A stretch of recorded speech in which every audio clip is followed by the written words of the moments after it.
الإمساك عن التقصير والتقليد۔ ذی الحجہ کا چاند نظر آنے سے پہلے ہمیں دو کام کر لینے چاہیے۔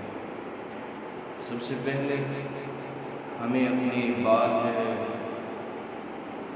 وہ کٹوا لینے چاہیے اور اپنے ناخن بھی تراش لینے چاہیے، اور اس کے بعد ان 10 دنوں میں عید کی نماز کے بعد قربانی تک نہ بال کاٹنے کی اور نہ ہی ناخن تراشنے کی اجازت ہوگی۔ سیدنا ام سلمہ رضی اللہ تعالی عنہ روایت کرتی ہیں، رسول اللہ صلی اللہ علیہ وآلہ وسلم فرماتے ہیں، صحیح المسلم کی یہ حدیث ہے، اذا رأيتم ہلال ذی الحجہ، جب ذی الحجہ کا چاند نظر آ جائے، اذا اراد احدکم فلیضحی، اور اگر تم میں سے کوئی شخص یہ ارادہ کرتا ہے کہ میں نے قربانی کرنی ہے، فلیمسک عن شعری واظفاری، اس کو چاہیے کہ وہ ذی الحجہ سے پہلے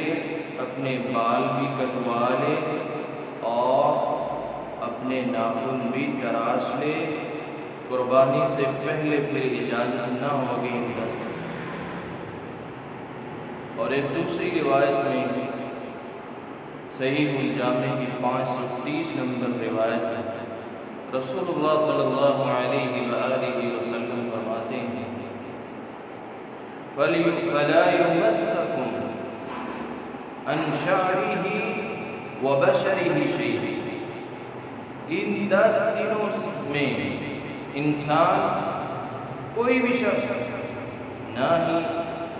اپنے بالوں کو چھوئے اور نہ ہی اپنے جسم کے جو بال ہیں وہ کٹوائے۔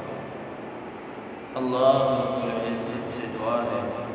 کہ مالک الملک ہمیں ان باتوں پر عمل کرنے